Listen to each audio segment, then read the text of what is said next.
I was going to do my entire bookshelf, but then I very quickly realized that would leave me with nothing to read afterwards.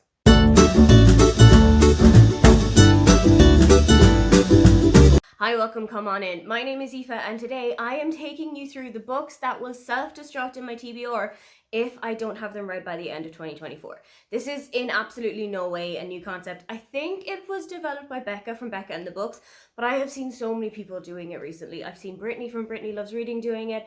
I have seen Brie from Four Paws in a Book doing it, and I think this is the kind of kick up that I need to get some of the books off of my shelf. There's some of these that have genuinely been languishing on there for years. Some of them are a little bit newer, but each of them really need to be prioritized for next year. I have put 12 on this list, so that is an average of one a month, which feels very doable, but let's see where 2024 brings me. These are in no particular order. It's not in order of preference that I want to read them, or it's not in order of the ones that I feel are going to be hardest for me to read. It is genuinely just I went through my bookshelves and I picked out 12 books that I really needed to read for next year. First one on the list is Beautiful World, Where Are You by Sally Rooney. I know how many people love this book, but I also know how many people were super indifferent to it. It feels a little bit Marmite-y compared to the rest of her work.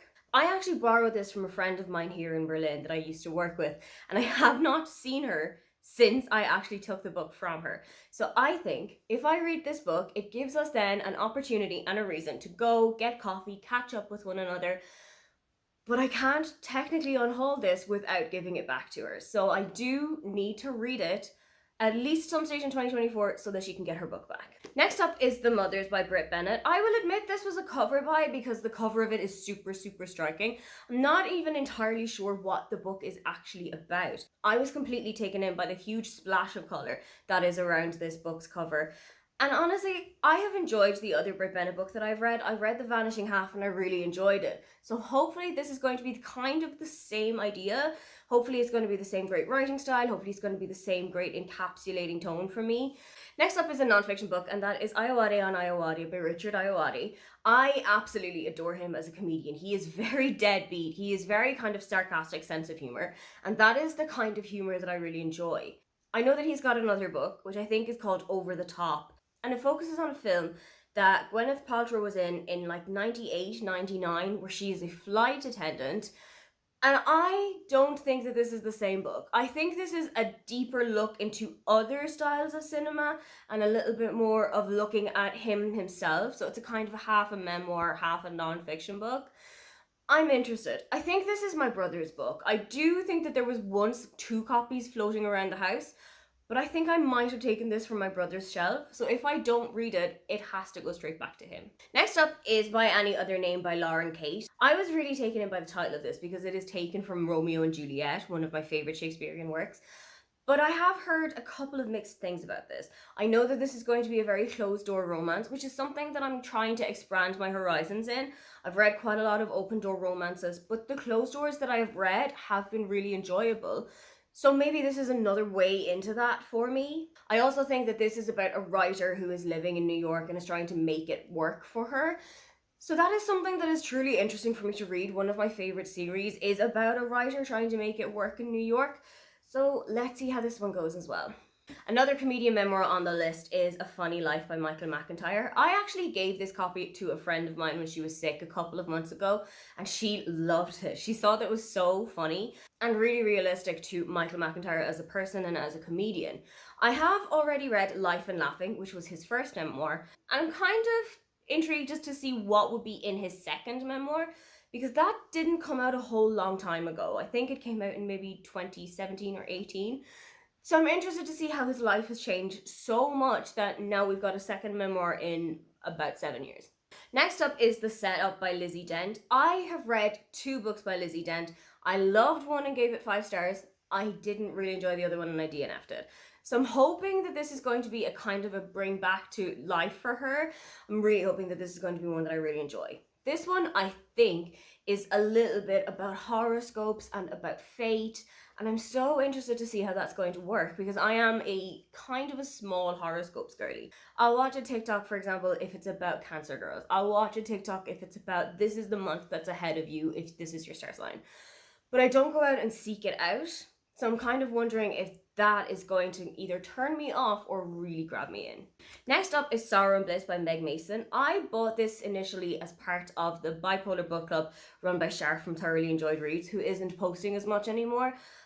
But I was kind of intrigued by the book anyway. I was really intrigued by what the story would be. I was really interested to see how the depiction of bipolar would work in this book, if it was going to be very realistic, if it was going to be a little bit under the knife. I am excited to see how this one is going to go. Also, I was of the impression that Meg Mason was Irish, English. She's actually Australian, and I haven't read a whole lot of books by Australian authors, so that is definitely something that's going to pull me in for this one. Next one up is All the Feels by Olivia Dade. I know that this is Brie from Four Paws in a Book's favourite book of the series, and I got this as a gift from my friend Roisin for my birthday. And I tried it, I think, in August for part of the Amazing Readathon. And because there was so much to read at that one time, and because there was so much happening in August, I couldn't actually escape into this book as much as I wanted to. It was a really nice celebrity romance. It was a kind of a celebrity bodyguard romance in a way. And I'm interested to see how it's going to work when the bodyguard is the female and when the celebrity is the male. I'm so intrigued by the concept of it. I just need to actually have the time and the mental headspace to actually get to reading it. Up next is Sex and Vanity by Kevin Kwan. I have now finished the entire Crazy Rich Asians series and I loved it. I really enjoyed the writing style. I thought it was super funny and I also thought it was super immersive when you are reading about Singapore. This is out of that series. It is completely new. It is a completely new road for him. And I'm interested to see how that's going to work because I know that the Crazy Rich Asians series worked for me. And I know that this is going to be a completely different topic. I don't even know if this is set in Singapore, but I'm interested to see if he is actually a genuine favourite writer of mine or if it was just a 3-book fluke. Next up is The Housemaid and the Professor by Yoko Agawa. I got this as a birthday present from Emma from Drinking by Myself back when she was running her channel and back when she was running her Patreon. And this is a book that she had talked about and lauded time and time and time again. And I was really intrigued by the concept of it. I was also supposed to read this as a buddy read with Shannon from 155 Books back in August, but August ran away from me and we didn't actually find a time that would have worked out for us. So I'm really hoping that I will just be left to my own devices at some stage over the year, or maybe I'll cajole Shannon back into it anyway, get to actually reading this book. It is a really short one. I think it's only like 190 pages or so. It's super short. I probably will get it done within one day if I just put my mind to it and read it.